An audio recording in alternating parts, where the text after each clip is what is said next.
Tenía un amigo con el cual hicimos cosas del tema de comunicación y me decía, mira Juan, lo que importa es la foto. Es la foto, porque esa la foto la puedes mandar por ahí y ya se sabe y ya queda y sale la nota, dice, esto lo que importa es la foto. Bien, pero hoy es verdad que yo mañana tengo la sesión de cine y ha habido varios que han dicho, oye, que nos hemos marchado, oye, que unos que están en París, otros que... Digo, bueno, pues mañana también será la última sesión del curso, pero yo ya sé, y claro, al recibir esto para mí mañana, ya digo, bueno, pues supongo que seremos... Por el estilo. Pocos y escogidos. Bien. Hablaré de don Jesús, que me da mucho gusto porque don Jesús le conocemos de hace más de 40 años. Más de 40 años por Ángela, que estaba bueno, ella dice capellán, sí, de Monte Alto, y por lo tanto tú debías tener 13 años o 14 por ahí, pues bueno, son 40 años que toda nuestra relación ha pasado siempre por Ángela. Y luego ya hemos tenido ocasión de cosas más directas, porque don Jesús es doctor en pedagogía y doctor en derecho canónico. Es profesor de filosofía y de teología, profesor de pedagogía catequética, lo cual se nota en todos los libros, pedagogía catequética. Yo iba a deciros que el estilo de sus libros, que claro, los comunicadores lo vemos enseguida, que no es lo mismo de aquellos que, como los alemanes, ¿no?, que hacen un título de 7 palabras, ¿no? Y él va a lo directo, pero además que entra. Y iba a decir que tenía un estilo parabólico, pero digo, ojo, yo lo decía en el sentido de las parábolas del Señor, no de la parábola de la física, que es otra cosa. Por lo tanto, lo de parabólico suena un poco. Quiero decir que entra directo de una forma que el otro pueda entender y que sea fácil, ¿no? Este libro, tú sígueme, caminar por el Evangelio, bueno, es más normalillo, pero ya ves, yo enseguida vi a Jesús que le decía a uno que, bueno, yo tengo que ir a ver a mi padre, no sé qué, dice, tú sígueme. O sea, ya es muy afirmativo, ya no es una cosa de teoría, ¿no? O bien, luces largas para el cielo. Bueno, pues esto es otra frase muy buena, pero muy de pedagogía catequética. O bien, esta otra que es, que también tenía otra apuntada por aquí, ¿no? Bien. Entonces, se nota, primero, que ha estado con gente joven, casi debían ser adolescentes, ¿no? Y hay que acomodarse a ellos, y esto ayuda mucho. Los que hemos sido profesores sabemos que aprendes mucho de los alumnos, ¿no?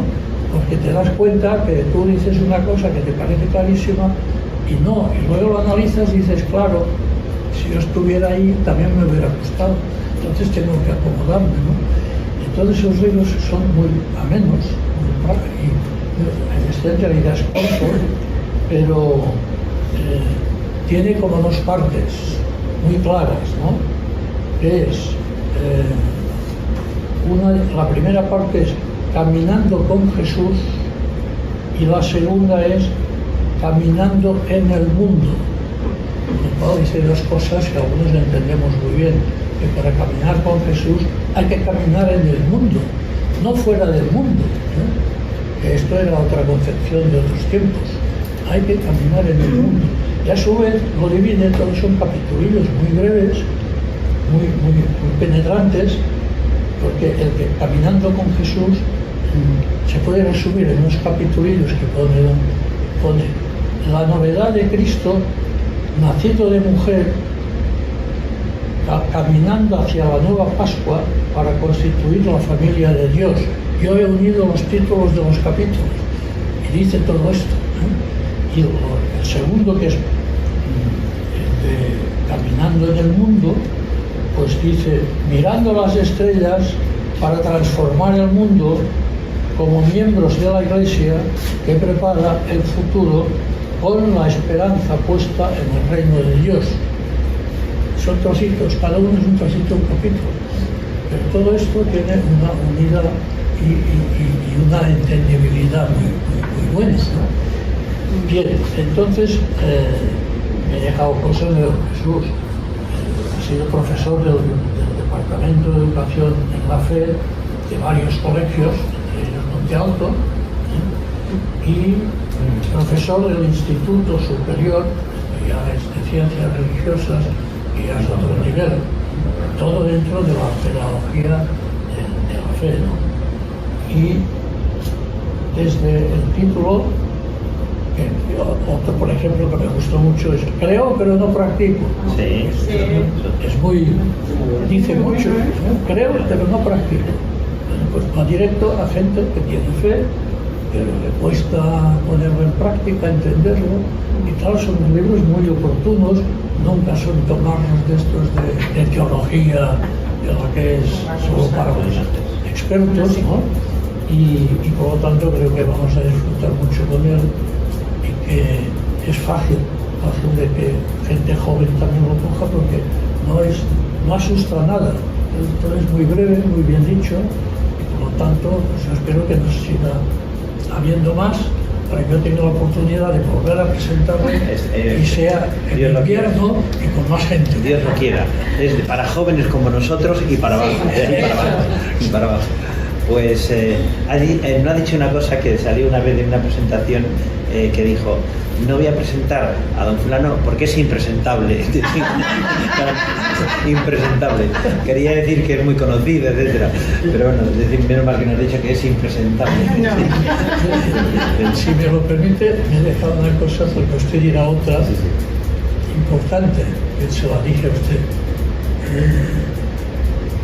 Al menos cuando yo era niño, cuando éramos niños, nos hablaban del ángel de la guarda y nos parecía que Dios era mucho Dios, porque que hubiera un personaje que cuidara de ti, en los millones que hay en el mundo, pues lo aceptábamos, pero decíamos, joder, pues Dios tiene ahí un...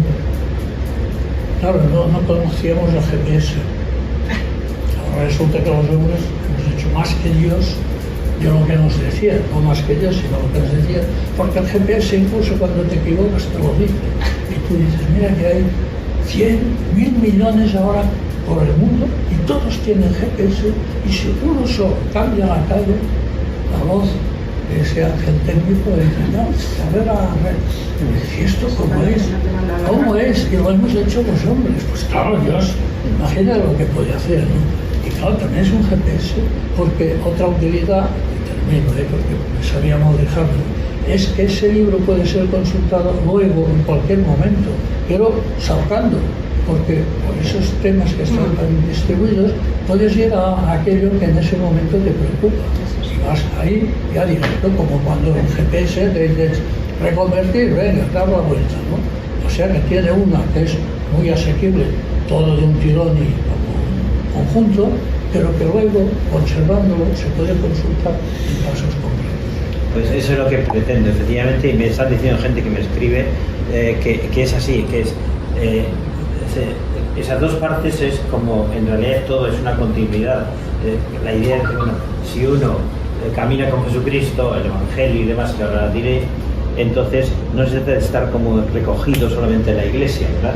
Entonces, caminar con Jesucristo tendrá que repercutir en el mundo, en mi ambiente de familia, la gente que tengo como amistad en el trabajo. Y dice, bueno, eso ya se da, por supuesto, no es verdad, porque en los trabajos muchas veces está pasando que el ambiente de presiones, como dice, bueno, queda feo como decir que uno tiene fe, queda más elegante decir, yo soy agnóstico. A veces no sabe lo que significa ser agnóstico, pero bueno, yo soy agnóstico. Bueno, he leído hace poco en un artículo de uno que decía, ¿qué es un ateo?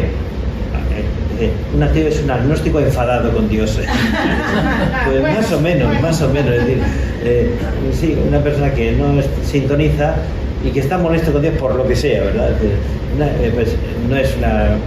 Pues sí, algo de eso hay en muchas personas y más en nuestro ambiente, que que sigue siendo cristiano, aunque hay mucha que no va a misa, que no entiende cosas de la iglesia, pero el ambiente que tenemos, si lo comparamos con otros lugares, es más cristiano de fondo y va disminuyendo de forma en el sentido de cómo se comporta la gente en los trabajos, porque también se tiene que notar. Digo un ejemplo que en ¿cómo era? Pues en una empresa hicieron de un pintor y grabador una litografía estupenda, muy bien. Entonces lo utilizaron para felicitar la Navidad. Entonces era una visión desde los tejados de Roma y demás, y entonces salían las cúpulas de varias iglesias, ¿no? Y entonces y salían las cruces que rematan muchas veces las cúpulas, todas en realidad. Y la empresa que lo quería utilizar como felicitación de Navidad, porque era una vista bonita de tejados de una ciudad, Roma, etcétera, le dijo: por favor, quite las cruces de las cúpulas para no molestar a nadie. Entonces, ¿para qué felicitar la Navidad? Entonces, quiten las cruces de las cúpulas. Pues digo, ese miedo, esa tontería en el fondo de la gente, hay gente que la tiene metida y le da miedo de expresarse como creyente, como seguidor de Jesucristo, o como que se note, pues en lo que bueno, no sé, no tengo ninguna comisión de Mercadona, dicho sea de paso, pero me alegró cuando me enteré, lo sabéis mejor las mujeres, que los domingos no abren. Y me di cuenta que cuando el Jueves Santo y Viernes Santo, me parece tampoco, cuando fui a comprar una cosa, digo, vamos a ver, yo no le pregunto a ese señor si va a misa todos los domingos o no, pero me hace un signo en una empresa muy grande, primero que da trabajo a muchas familias y demás, y que procura vender y ganar dinero, evidentemente, pero si ese gesto no hace falta que él se ponga un cartel ni de católico, ni que diga que va a misa todos los domingos o todos los días, pero es un signo de decir, hombre, los domingos hay que respetarlos lo más que se pueda, ¿verdad? Y por tanto, en mi empresa, en la medida que depende de mí y de mis subordinados, pues no abrimos los domingos para facilitar la vida de familia y facilitar el cumplimiento de la misa dominicana, por ejemplo. A mí me parece que, por tanto, eso de decir cómo lleva uno el seguimiento de Jesucristo en el mundo, no es solamente que lleve una bandera o que lleve una cruz colgando, sino es que en las cosas que hacemos se tiene que notar. Una persona participa de esta visión del mundo que decimos, cada uno tiene su filosofía de la vida, lo digo por ahí me parece. Pues sí, cada uno tenemos filosofía de la vida, pero hay algo común, y en nuestro ambiente, ya digo, cristiano, con muchas limitaciones y con muchas deficiencias y con mucha marcha atrás, sí, pero también sigue habiendo mucho tono cristiano, hasta en estos ejemplos que estoy poniendo, uno negativo y otro positivo. Y entonces, lo que he pretendido es, con este libro, pues que saliera en el año 24. ¿Por qué? Porque lo he hablado con obispos, de Madrid, con sacerdotes, y estamos de acuerdo en que la mayoría de los fieles no se han enterado que este es el año de la oración. Es decir, la Iglesia tiene que funcionar como a modo inverso también, poniendo reclamos. Entonces, el año 24 es el año de la oración. El año con Juan Pablo II fue el año de la fe, otra vez el año de la caridad, lo que sea. ¿Para qué? Para que eso se note en la predicación de los sacerdotes, en las cosas que hacen las parroquias, las conferencias y lo que procura vivir la gente. Entonces, este año es año de la oración, para decir, estimular a la gente, a los fieles, que hagamos oración. Y bueno, eso ya se sabe. No es tan fácil. Y bueno, ¿por qué? Porque cuando el catecismo habla, y lo menciono, habla de la oración, tiene el catecismo de la Iglesia, que es un tocho así, que a lo mejor lo tenéis en casa o no lo tenéis, pero es un instrumento importante para decir, bueno, ¿cuál es la fe verdadera de la Iglesia y no lo que diga uno o el de más allá? Pues el catecismo está ahí desde después del Vaticano II, en internet, todo claro, pero está el catecismo y luego en pequeño, con preguntas y respuestas, el compendio del catecismo. Entonces, digo, el catecismo grueso y el compendio, la última parte, tiene 4 partes, la dedica a la oración. Es decir, porque la oración es indispensable para el cristiano, pero no en sentido solo, y para cualquier persona humana, pero no es en sentido solo de que tengo que rezar un Padre Nuestro y una Ave María. Sí, eso es estupendo. Y es la mejor oración. Pero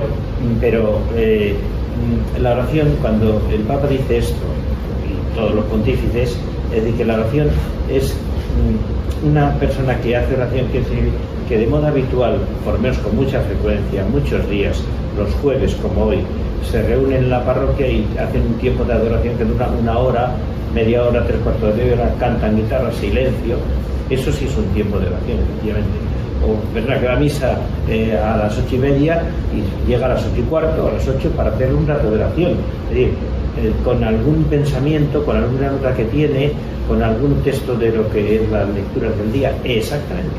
Eso es lo que se pretende, y pues en un año de la oración, que más veces los que practicamos cuidemos la oración. Y de la oración, ¿cómo se puede resumir? Pues lo que yo pretendo, como un diálogo. Es lo que hace, el catecismo y los autores de espiritualidad. Y ¿qué es oración? Es diálogo, que significa hablar y escuchar. Entonces, claro, una niña me contó a su madre que te decía, mira, ahora quédate jugando tal, porque voy a hablar ahora con Dios. Y se ponía en un sitio recogido del cuarto de estar mientras no hubiera más jaleo. La madre sacaba el Evangelio, lo leía un poco, lo meditaba despacio, todo eso en silencio. Y la niña jugando, tal, cuando terminó, al cabo de un cuarto de hora, le dice, oye, entonces te habla Jesús. Sí. ¿Y tú le escuchas? Y se quedó la madre un poco de pie. Es decir, le escuchas. La niña quería decir supongo, que si tú oyes voces, o sea, oyes voces que te diga algo Jesús, pero claro, la madre también lo entendió como decir, ¿haces caso de lo que se te ocurre? Porque claro, esa es la cuestión de que uno cuando hace oración, tranquilo, no por la calle solo, sino, como digo, un jueves eucarístico, tiempos de adoración, un rato antes de la misa o después de la misa, un cuarto de hora en su casa, con el Evangelio, con un libro de pensamiento cristiano.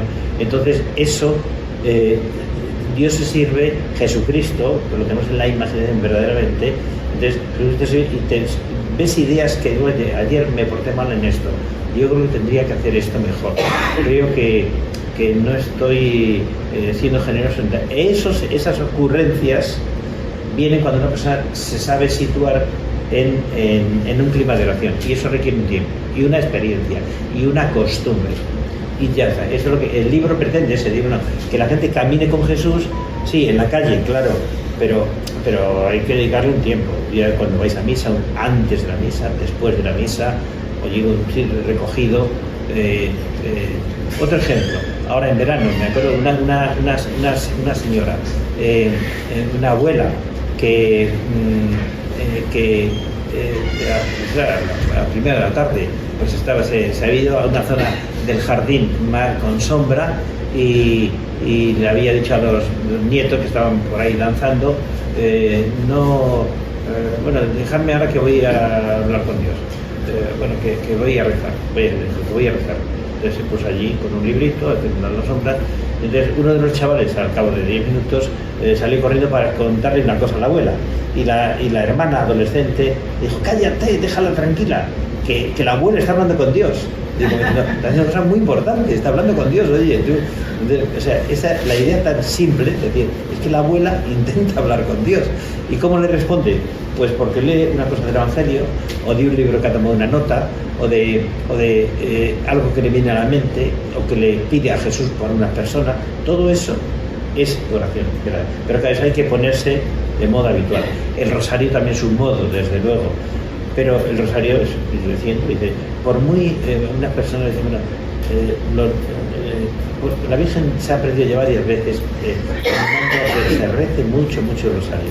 Dice, bueno, es repetir muchas cosas, sí, pero mientras uno está rezando el rosario, estás dedicando un cuarto de hora aproximadamente en familia o juntos en la iglesia o tú solo por tu cuenta o hasta en la calle, pero entonces ahí hay un diálogo que la Virgen escucha lo que tú tienes en el corazón, lo que vas pidiendo, lo que se te ocurre, y eso también es oración.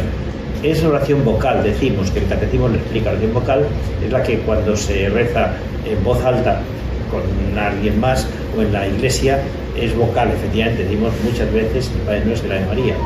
Pero también es oración mental.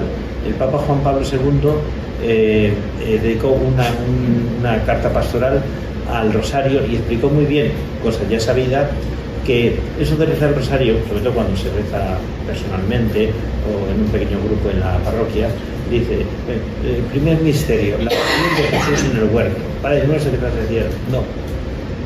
Es aconsejable que, por ejemplo, quien dirige el rosario en la parroquia, primer misterio, la oración de Jesús en el huerto.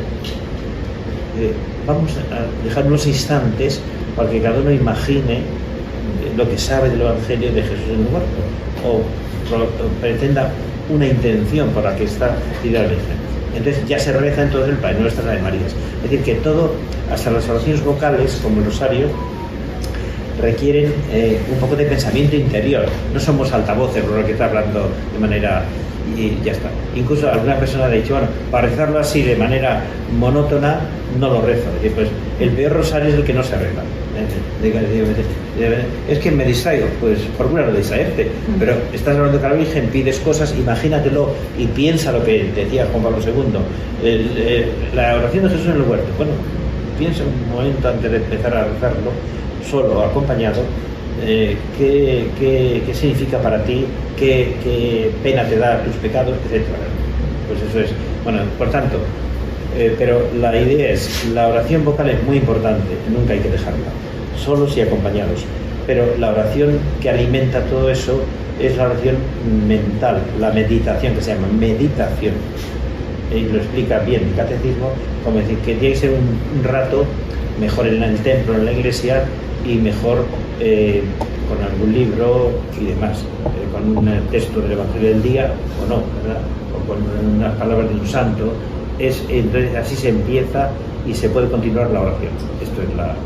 Este es el objetivo de él. Después digo otra cosa, no lo he dicho así en el título, pero vamos a ver, ¿cuántas personas decís, y yo oigo también, el que decir, me gustaría leer la Biblia, no he leído nunca la Biblia? Es decir, pues mira, es verdad, mucha gente no habéis leído nunca la Biblia, pues vamos a ver, entera, es decir, de principio al final. Y de bueno, ¿y qué voy a hacer? No angustiarte, no hay que angustiarse nunca. ¿Por qué? Pues porque la Biblia tiene dos partes, tiene el Antiguo, como sabemos, y el Nuevo Testamento. Entonces, se ha ido componiendo durante miles de años. La Biblia y el Antiguo Testamento son tradiciones que se van escribiendo en el siglo XIII antes de Jesucristo, y antes, siglo X antes de Cristo, los Salmos, siglo IV antes de Jesucristo, tal. Y justamente en el siglo III antes de Jesucristo se reunieron 70 rabinos, 70 es aproximado el número, 65 o 81, pero se reunieron en Alejandría, que era un emporio de ciencia y de religión judía. Entonces se reunieron para hacer la versión aceptada por la tradición de todos los libros que componen la Biblia, desde los orígenes del ser humano, Adán y Eva, el paraíso, la Génesis, etcétera, hasta pues el último libro de los Macabeos. Entonces lo que se sabía desde el hebreo original y esas tradiciones, ya había escritos muchas cosas, como he dicho, del siglo X antes de Jesucristo, etcétera. Entonces lo pusieron al griego, lo tradujeron al griego. Es como ahora traducirlo al inglés, que todo el mundo lo habla, pero entonces lo tradujeron del hebreo antiguo, en sus diversas versiones, al griego. Y eso se llama la versión del 73. El Antiguo Testamento es eso, y de ahí. Entonces la Iglesia, después de Jesucristo, ¿qué hace? Desemboca todo ese Antiguo Testamento en las palabras y en los signos de Jesucristo. Empieza el Nuevo Testamento, y la nueva alianza. Entonces, desde Jesucristo en adelante, que dijo él, yo no he venido a cambiar nada de la ley, sino a darle cumplimiento. Entonces, de Jesús en adelante, lo que él ha hecho, lo que ha enseñado, su vida, lo que los apóstoles pues han difundido, porque se lo ha dicho, id al mundo entero, practicad el Evangelio, la buena nueva de que Dios está con nosotros, etcétera. Eso constituye el Nuevo Testamento. Pero que desde el principio se ha aceptado el Antiguo, es decir, es verdad que decimos los llamamos nuestros hermanos mayores, o sea, la terminología de la Iglesia, y más desde hace ya décadas, es que los judíos son nuestros hermanos mayores, porque de ellos me he recibido las tradiciones desde los orígenes del ser humano. Bueno, todo lo que dice el Antiguo Testamento lo asimilamos. Ahora bien, el Nuevo Testamento no termina todo, es decir, Jesucristo viene a darle cumplimiento. Jesucristo es Dios con nosotros.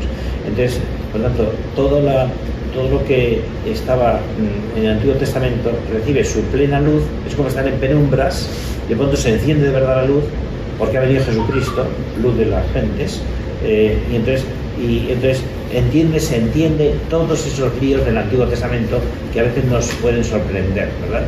Que todo tiene un sentido, los salmos, los libros macabeos, el Éxodo, todas estas cosas. Pero todo eso no se entiende en sentido pleno si no es leyendo el Evangelio y escuchando a Jesucristo y las epístolas y lo demás. Por tanto, vuelvo a lo que decíamos. Entonces, yo no he leído la Biblia, me puede decir, no importa. Si no has leído la Biblia, yo te aconsejo que leas el Nuevo Testamento, porque todo lo que de interés tiene la Biblia está ahí implícito en el Antiguo Testamento, en el Nuevo Testamento. Por lo tanto, y ahora, en cambio, dice, bueno, y entonces, ¿qué hago? Bueno, por eso en las parroquias hacemos a veces cursos de Biblia o libros, te recomiendo un libro que te explica las claves de la Biblia y te da una información estupenda y te remite, o si quieres leerte la enterita, por supuesto, pero el tiempo que vivimos no da tiempo a que una persona dedique a leer la Biblia entera, porque tardará un año, vaya. Entonces, si se dedica a ello, entonces claro, pues, hay que decir, pues, léete un libro que explica bien la Biblia y así tienes la visión de conjunto y ya está. En cambio, si quieres tener para la vida práctica, mejor que te leas el Nuevo Testamento. Los evangelios, San Mateo, San Marcos, San Lucas, San Juan, los Hechos de los Apóstoles, que mucha gente no lo ha leído casi nadie, digo exagerando, las epístolas y el Apocalipsis. Entonces esto lo digo porque entonces en el libro sobre cuando una persona te dice yo me gustaría conocer mejor la Biblia, pues para empezar lee el Nuevo Testamento. En caso asiste a un curso de Biblia o lee un libro que específicamente que podemos recomendar lo que sabemos algo, pero decir, de todas maneras no pasa nada si una persona va a misa. Entonces hay lo siguiente, la Iglesia tiene un programa que no lo sabéis y por eso lo quiero decir, tiene un programa cíclico que se repite. Lo de los tapones, los de la Comunidad Europea nos han hecho la Pascua con este invento, es decir, que no haya tapones por el suelo, etcétera. Es un fastidio tener que beber con el tapón puesto, ¿verdad? Y que yo recomendaría en publicidad que hagan una promoción de botellas de todo, últimamente, con alicates. Ah, que sí, también con alicates. Una bolsa de 10 en 10 y alicates. Con alicates. Porque hay que... Claro, Dios mío. Pues volviendo entonces, decía que entonces, a esa pena que a veces tiene un buen católico, es que no he leído la Biblia entera. Mira, no importa, porque pasa lo siguiente. La liturgia de la Iglesia, que es lo que yo abundo ahí, la liturgia de la Iglesia tiene unas celebraciones, unos ritmos, unos tiempos que todos conocemos. No es lo mismo la Navidad, el Adviento, la Navidad, la Cuaresma, la Pascua, el tiempo ordinario, todo eso está muy pensado y muy experimentado desde hace siglos y especialmente pues al día después del Vaticano II. Entonces ha elegido textos del Antiguo Testamento y del Nuevo seleccionados en las misas de los domingos, lo veis, aquí ven, una lectura del Antiguo Testamento, un salmo, una lectura del Nuevo Testamento y el Evangelio. Entonces todo eso, cuando a misa va y dice, bueno, lo escucho y me interesa, claro. Pero dice, bueno, si una persona va a misa todos los días, durante 3 años, ha leído la Biblia entera. Porque claro, cada día se ha seleccionado un texto del Antiguo Testamento, un salmo y un evangelio. Entonces, cada 3 años, por eso hay 3 ciclos que llamamos, que son los sacerdotes y los teólogos saben. El ciclo A, B y C. Este año estamos en el ciclo B, el año que viene está en el ciclo C. Entonces, está hecho porque se van seleccionando los textos desde el Génesis hasta el Apocalipsis, de tal manera que ya digo, una persona que va a misa, que mucha que va todos los días, casi todos, entonces ha oído todo el Nuevo Testamento. Digo, toda la Biblia, y por tanto, muy bien, o sea que no es desconocida para ninguno de vosotros, aunque no más de los domingos no es desconocida la Biblia. Conocemos muchos pasajes casi de memoria del Antiguo Testamento, muchos salmos y todos los evangelios, ¿verdad? Por tanto, entonces lo que yo pretendo con el libro es que siguiendo ese truco, ese programa que tiene la Iglesia, siguiéndolo, lo he ido asimilando de domingos, fiestas y demás, entonces lo he ido seleccionando, madurándolo, predicándolo, y lo he puesto ya en continuidad y ya salió el libro.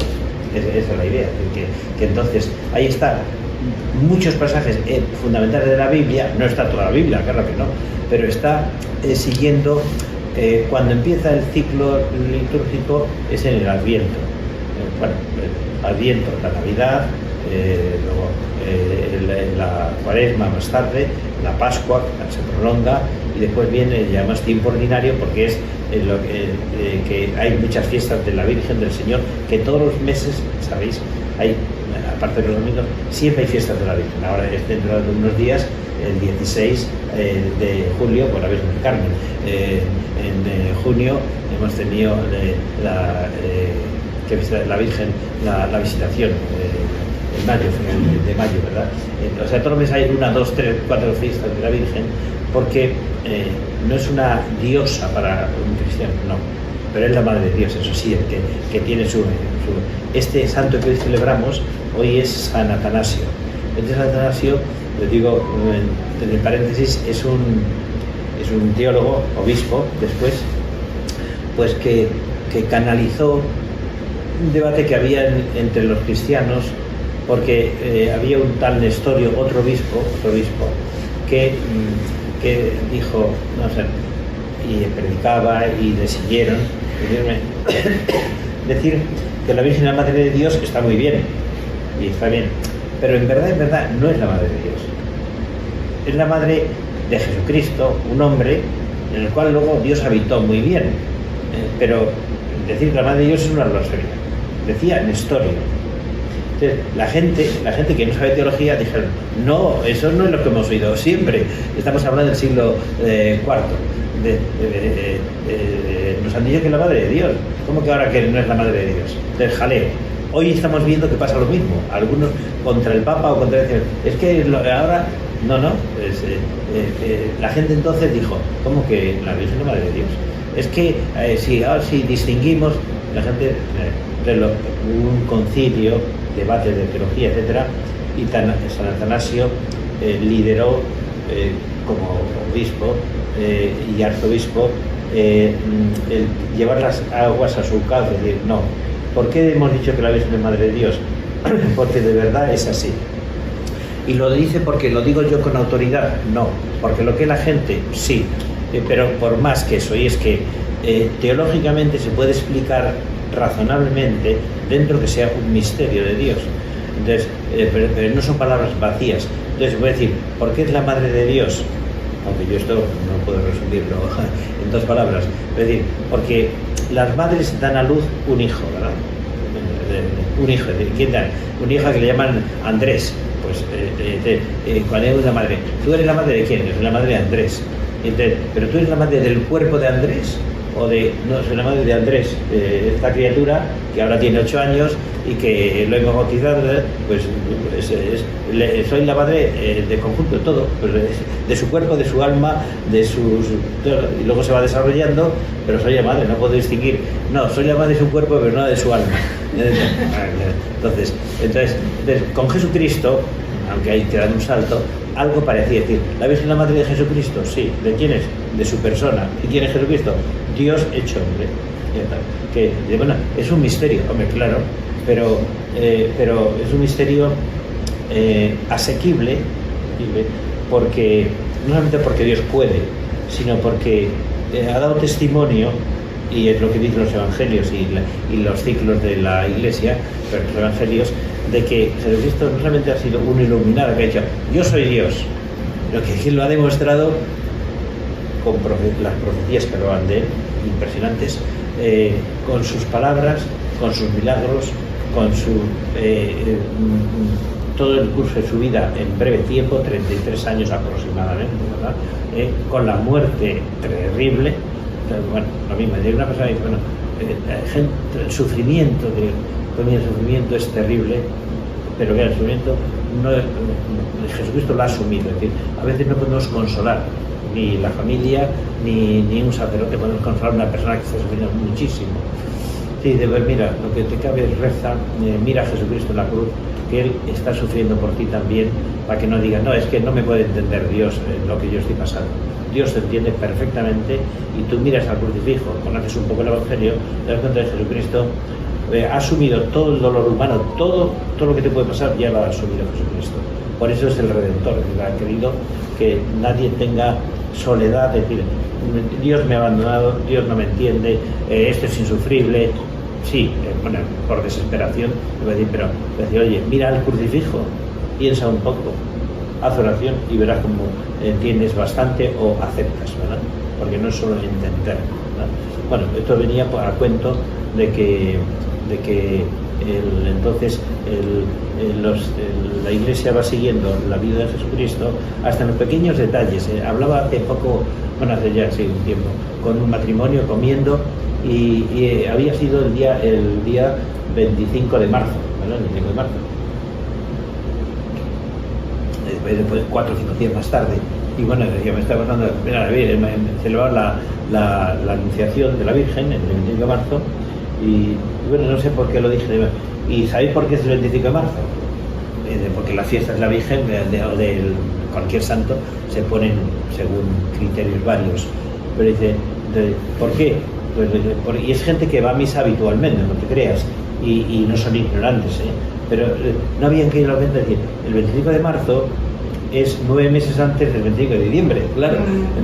La Iglesia, que podía haber celebrado cuando le dé la gana, pero ha dicho, es que es muy lógico, porque si el 25 de diciembre celebramos el nacimiento de Jesús, entonces la anunciación no la ponemos el 3 de febrero, sino la ponemos el 25 de marzo, de los 9 meses, porque es la gestación normal en la tierra, y la Virgen es una madre normal del verbo hecho carne.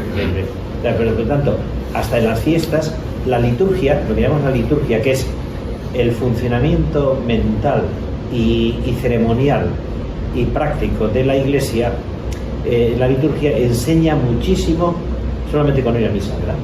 Aunque uno no lea ningún libro de historia de la Iglesia, ni lea ningún libro de teología, más vale leerlo, ¿verdad? Pero aunque sea una persona que desconoce la Biblia, si tú vas a misa los domingos, y más si vas entre semana también, te enteras de todo lo esencial. Y la liturgia te va enseñando cosas. ¿Por qué celebramos el 25? Pues porque Jesucristo es verdaderamente hombre y la Virgen es verdaderamente madre de Jesucristo. Aunque tú eso no lo has pensado antes, ¿verdad? Pero es así. O sea, la liturgia, o sea, las acciones que se desarrollan en los sacramentos y particularmente en la misa, enseñan muchísimo. Por eso lo que yo he seguido en el libro es explicar todo esto siguiendo el Adviento, la Navidad, los textos, seleccionando varios textos que tienen que ver con esos tiempos. Pues ya está. ¿Alguna pregunta? Las que queráis, preguntas, si todas las que haga falta. Yo estoy empezando a leer la Biblia. Sí.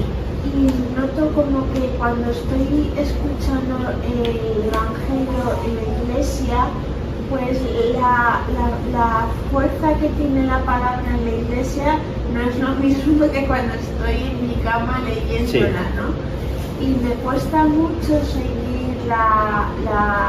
me cuesta mucho porque hay muchísimos nombres, porque a veces no pasa de un pasaje a otro, no hay continuidad, es un lenguaje antiguo, me cuesta. Entonces, en la iglesia, sin embargo, noto como que me llega muy bien, ¿no? Pues nada, quiero decir, lo firmo yo también, estoy totalmente de acuerdo. Por eso he escrito el libro, porque justamente eso es lo que pretende. Pero es verdad que dices, es que no es lo mismo leerla personalmente, aunque es necesario, porque ayuda a repensar a cada uno a su ritmo, y lo hace todos los días, o a menudo, o de vez en cuando, leer la Biblia, o leer, como decía yo, mejor el Nuevo Testamento, porque te da plena luz. Y en cambio, si te pierdes en las historias de Sennacherib, y pues, entonces es un mareo, claro. Entonces, yo te digo, lo práctico es aconsejar leer el Nuevo Testamento. Pero justamente el libro lo que estoy pretendiendo es esto, es decir, que aunque no leas la Biblia, tienes una información viviendo la liturgia de los domingos y festivos y demás, tienes la información de todo lo esencial. Y entonces, pero también lo que está diciendo tiene su sentido, y es que la Iglesia no es un tinglao, entonces, sino la Iglesia es la presencia de Jesucristo y de Dios Padre y del Espíritu Santo en la historia. Y aunque digo, yo lo veo al Papa Francisco, bueno, si antes has visto a Benedicto y tal, pero la Iglesia no es el Papa, es el Papa, los obispos, sacerdotes y sobre todo el pueblo fiel. Entonces, que son aquellos que cuando Nestorio dijo la Virgen no se puede decir que era Madre de Dios, el pueblo reaccionó en contra. Esto pasa toda la historia, es decir, que la gente tiene nariz católica, cristiana, y se da cuenta, porque Dios actúa también cuando unas cosas son sorprendentes, ¿verdad? Y no son la tradición que hemos recibido. Entonces, claro, la palabra de Dios leída personalmente es palabra de Dios, pero claro, y ya está, y te ayuda muchísimo. Pero claro, cuando se proclama oficialmente, entonces en la misa de cada día y de las fiestas y de los domingos, entonces tiene una fuerza especial de Dios Espíritu Santo que actúa en las almas, no porque se lea bien o mal, sino porque es una celebración que estamos no individualmente, sino en grupo, las personas que estén allí, muchas familias, 20 personas o 200, ¿verdad? Entonces que estamos celebrando, no estamos solamente asistiendo a un espectáculo, sino es celebración, en que todos somos iglesia. Entonces, en la fuerza que eso tiene, no solamente la lectura, la primera liturgia de la palabra, sino la liturgia eucarística, entonces todo eso es, la Iglesia se concentra y se hace realidad en todos los que participan. Por eso, interesante, en latín antes, cuando se terminaba la misa, se decía ite missa est, que significa en latín, marchad, sois enviados. Es decir, tú has recibido luces de Dios y te has visto como iglesia en este rato que has estado, media hora, 3/4 de hora, 1 hora, da igual, pero entonces ahora sale a la calle, camina en la calle, pero camina con una misión, es decir, oye, tú has participado de la vida de la Iglesia y de quién es Jesucristo y de cuál es la filosofía que tenemos como cristianos, la teología que tenemos, y por tanto que lo vivas. Ya está. Por tanto, está muy bien dicho, dite misa es. Ahora se dice marchar sus enviados, se puede decir.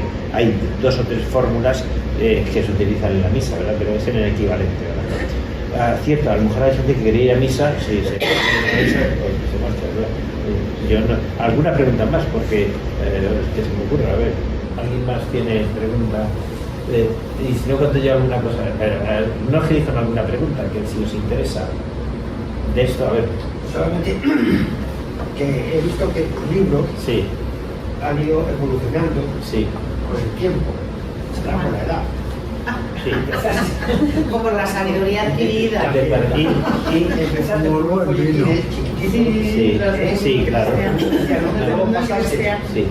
a un mamotreto que se lo puede decir a tu sobrino Javier, que se lo leyó la Meli y se lo mía, y ahora ha pasado a partir de creo, pero no proceso, no práctico, allá a una forma de que lo entiendo mejor. Más directo. Sí. Primero, un libro para niños, más o menos, otro para gente que no, y otro para todo el mundo. Y ahora estos libros pues que... sí, vale, sí. Evidentemente los de Folletos del Mundo Cristiano era más dirigido, bueno, a jóvenes y a padres de colegios, fundamentalmente. Los folletos del Mundo Cristiano, que antes de esa colección se llama la de bolsillo, y ya está. Pero efectivamente digo, eran las necesidades y la aplicación inmediata. Claro que, por eso, porque justamente el escribir un libro más cuando son de religión, de teología o de teología práctica o de divulgación teológica como estos, entonces los libros, es decir, están, por lo menos en mi caso, y creo que en la mayoría, están pegados al terreno. Es decir, si estás con gente joven, escribe más para jóvenes. Si estás con gente más madura, pues escribe bastante más madura. Es prácticamente esto yo lo que he ido seleccionando, como decía, de homilías, pláticas, meditaciones, textos, que he ido luego seleccionando y encajando para que se mantenga bien el sentido del relato de la liturgia a lo largo de toda la vida. Después, bueno, ¿qué iba a decir? No sé, yo quería que se marche quien sea, ahora me podemos seguir 5 minutos y ya está, nomás.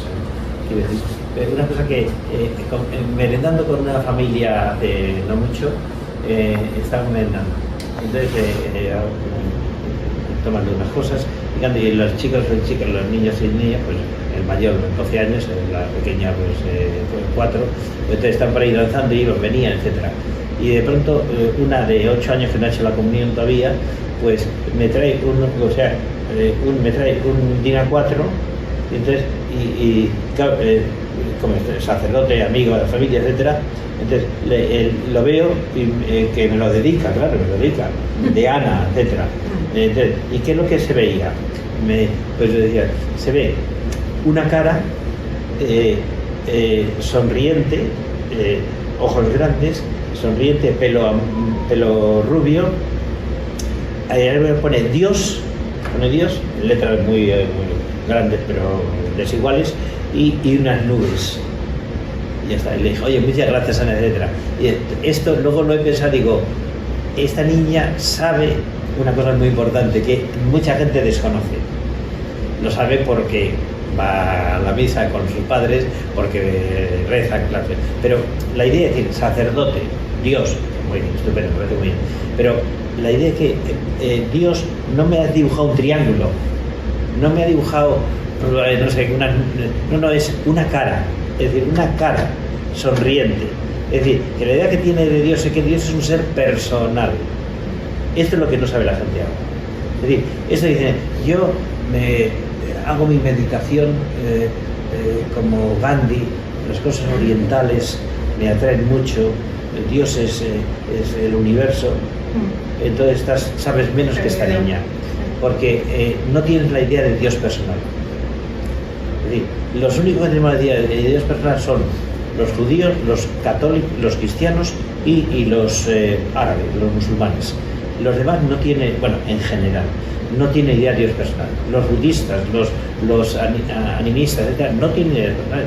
¿Qué le dice? ¿Quién es Dios? Las fuerzas, la energía, la naturaleza. Los ecologistas exaltados no creen en Dios. Es decir, Dios es, pues sí, el conjunto, que a veces está bien, otras veces está malo, se enfada con nosotros, pero bueno, en el fondo, vamos a ver, en España no es lo mismo que Ruanda y no es lo mismo que Tokio, ¿verdad? Pero es decir, en el fondo nosotros tenemos mucho tono cristiano, que siempre dice raíces cristianas de Europa, eso es verdad. Entonces, por tanto, aún una persona que diga ateo en Madrid o en Sevilla tiene una idea bastante personal de Dios. Pero si uno se mete en esos asuntos de orientalismos, de una religión a su estilo, entonces, o que Dios, vaya usted a saber, porque estas son cosas muy complicadas, de verdad Dios, ¿quién es Dios? Si nadie lo conocemos en serio, etc. Entonces, claro, se hace una idea de Dios que no es personal. Entonces, a un Dios no personal no le puedes hablar, no puedes hacer oración. Yo no puedo rezar a un árbol, no puedo rezar al cosmos, no puedo rezar a una estrella. Es verdad, los paganos lo han hecho, rezar al sol, o sea, bueno, rezar, querer que el sol, los aztecas, es su divinidad, ¿verdad? Pero claro, no, justamente lo que ha hecho el cristianismo y los judíos antes, claro, el cristianismo es de quitar la divinización, pero no con malas artes, de la divinización de la naturaleza. Es decir, mientras que antes de Jesucristo los griegos, los egipcios, adoraban al halcón, adoraban a la diosa Cibeles, tenía una diosa para las cosechas, otra diosa para lo que, entonces a Zeus, a Júpiter, pues bueno, entonces el cristianismo dice, no son dioses, son elementos muy poderosos de la naturaleza que te pueden influir, sí, el sol, pero nosotros no creemos en dioses varios, ni creemos en que en la naturaleza haya unas fuerzas divinas, ¿verdad? Hay fuerzas, sí, que no conocemos del todo. Y vamos descubriendo los astrofísicos, los químicos, pero no conocemos todo. Pero la naturaleza es naturaleza, es decir, no adoramos a la naturaleza. Por el primer mandamiento es muy importante para los hebreos y para los cristianos. Amarás a Dios sobre todas las cosas, no confundirlo con la fuerza de naturaleza o con una espiritualidad. Es decir, pues sí, por tanto, una persona que se aleja de la práctica de la liturgia, pues es tan importante ir a misa, ¿vale? Es que el grande de la iglesia no es por eso, es porque uno, si vive la liturgia, vas a misa, te enteras de muchas cosas y como por osmosis se te va metiendo el sentido cristiano y referencias de la vida. Y por lo tanto, pues te equivocarás en cosas y tal, pero tienes el norte y por tanto, si tienes el norte, claro, tienes el sur, el este y el oeste. Pero si tú no participas para nada de la liturgia de la iglesia, pues entonces estás desorientado. Bueno, yo termino porque si hay alguna pregunta más la hacemos y si no, pues nos marchamos con mucha paz. Perdona que esto quería, es que me he traído las palabras de... Sí, es impresionante. Es que me he traído porque he leído la vida de un sacerdote que está aquí en Madrid, no sé, hay maravillas en la vida de las personas y de la iglesia. Este sacerdote es africano y entonces él cuenta su vida porque cree que puede ser de utilidad, pero que ha sufrido lo indecible, exiliado, perseguido, sin familia, andando por la selva, antes de ser sacerdote, como seminarista, etc. Bueno, entonces está en campos de concentración, ha estado en uno de estos sitios teníamos 100 miles de personas y había muertos por todas partes y por tanto peste y tal, y no podíamos ni enterrarlos, no teníamos ni nada para enterrarlos. Bueno, es una cosa increíble y vive porque Dios ha querido, no la han matado, va a estar en la cárcel. Bueno, te digo, entonces este sacerdote cuenta una cosa que a veces es interesantísimo para mí y para todos. Dice lo siguiente, lo he querido con su palabra. Dice, personalmente nunca he sentido la tentación de poner en duda la existencia de Dios ni de atribuirle mis desgracias. Nunca pensé ni un solo instante que Dios me hubiese abandonado. Al contrario, fue precisamente durante los momentos de mayor dureza cuando se vio fortalecida mi fe. O sea, que es tan frecuente aquí entre nosotros me refiero, yo lo estoy pasando muy mal, lo he pasado muy mal, entonces yo ya no creo que Dios sea bueno, que Dios me ayude, tal. Es una reacción comprensible, pero equivocada. Es decir, justamente el dolor, como decía antes, te puede alejar de Dios y te encuentras fatal, o te puede acercar a Dios, que y el libro que escribo se llama Una mano invisible, y es porque dice, yo todo lo que me ha pasado me ha sacado una serie de cosas, Dios porque ha querido, porque podría haber muerto, podría haber fusilado, pero yo sé que la mano invisible va para que fuera sacerdote y hiciera el bien, ¿verdad? A la gente de mi continente, ¿verdad? Entonces, por tanto, es una respuesta viva, es decir, ante el dolor se puede uno alejar de Dios molesto y dar un portazo, o se puede decir, bueno, no entiendo, pero veo la mano invisible y agradezco. Pues esto es. Muy bien. Bueno.